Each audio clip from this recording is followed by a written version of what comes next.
Hi there, welcome.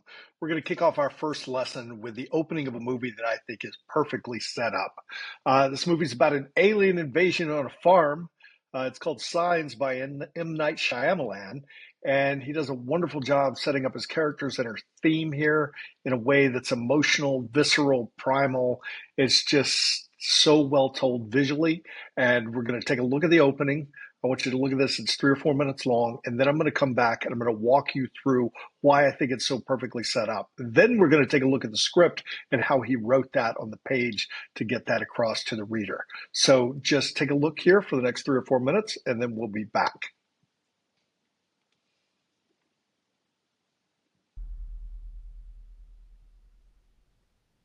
Here we go.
Where are they?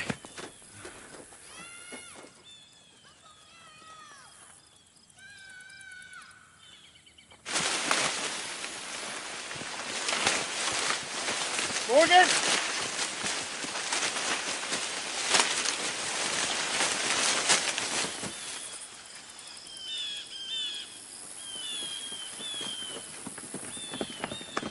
Bo?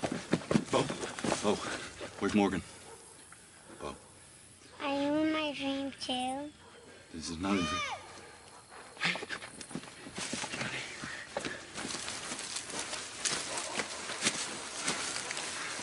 Morgan? What's happening? The dogs are barking. Woke us up. Are you hurt? I think God did it. Did what, Morgan?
Great. And there we have it, the end of the opening section of Signs. And with that, we are going to take a look at the next section where I'm going to talk you through what makes this work so well.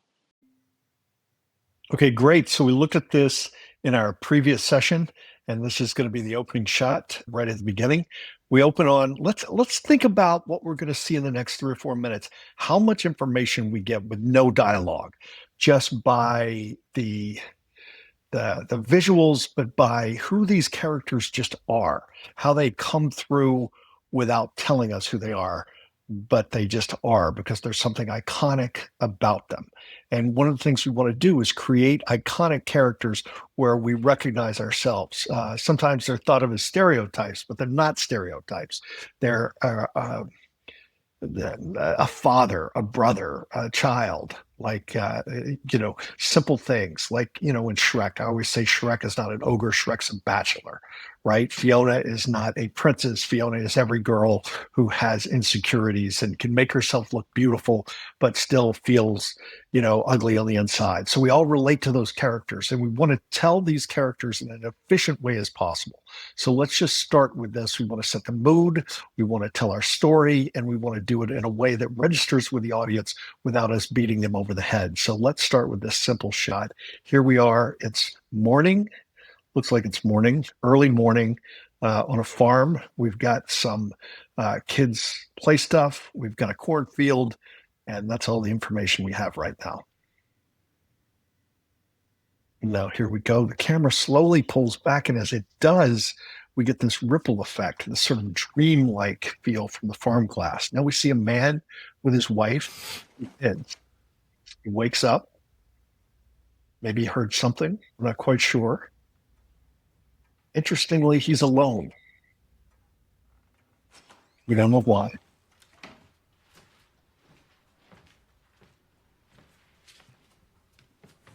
Goes out, checks on his kids. Doesn't really have to go in there. Maybe he's overthinking it. Head back. It's beautiful. He picks up the laundry, throws it away. Now we have this interesting shot, and we hear a scream. And now he appears. And let's go back and look at this shot where he appeared. So he appears brushing his teeth. He's getting ready to run out and check on the kids. But let's look at this shot. We're just left with this blank wall and the opening to a bathroom. What's on this wall? Because this is the entire story of the movie. So if we look over here to the right of frame, we see where there used to be a cross that hung on this wall, obviously for years and years and years, and it's no longer there. So we have a missing wife and we have a cross that's no longer needed. Nothing said about it. Goes to check on his kids. Another man wakes up. Who is this man? There's little mysteries. He comes running out. What's going on with the kids? Where are they?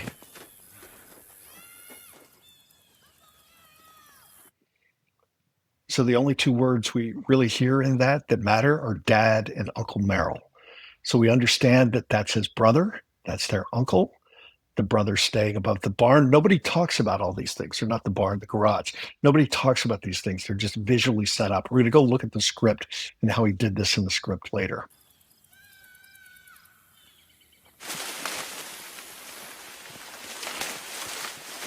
Immediate cut to them running through the corn. No, they're not walking into the corn. They're not starting to run. We just cut to them running. To the daughter in this very dreamlike image. Oh, where's Morgan? Bo. Are you in my dream too? This is not anything.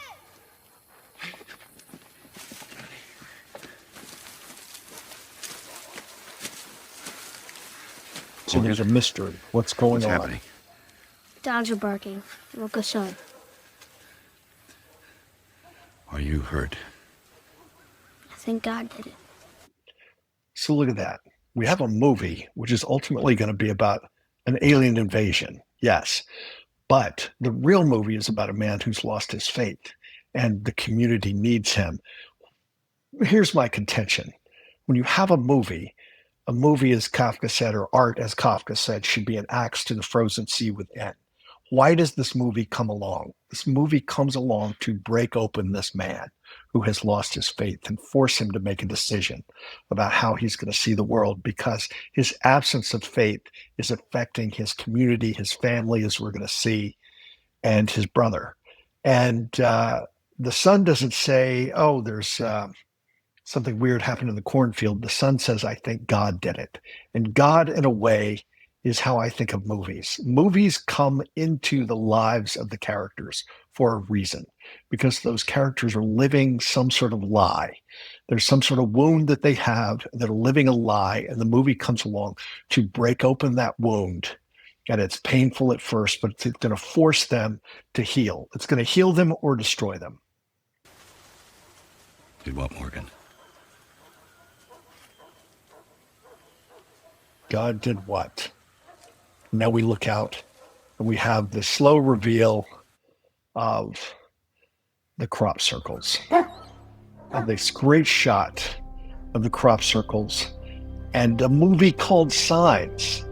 Now, these are signs from above, signs of aliens, but what is it people are always talking about with God, the higher power? Just give me a sign, right? Give me some sort of sign. This is a beautiful meshing of two ideas, the alien signs and of signs of something supernatural and something beyond our comprehension.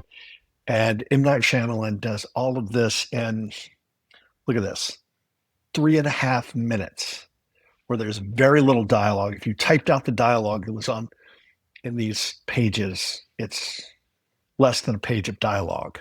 So it shows you how important dialogue can be. Nobody talks about Merrill as the uncle. Nobody talks about what's happened to the wife. Nobody talks about they live on a farm. Nobody talks about, oh, it's really weird, there's crop circles. All of these things are evident to the audience. You're giving the audience information. You're giving them mysteries and information. And those things are compelling. And we want to lean forward and we want to see what happens next on the movie. So now let's look at how this is created on the page, because that's your job now. You're not making a film yet, you're writing a script.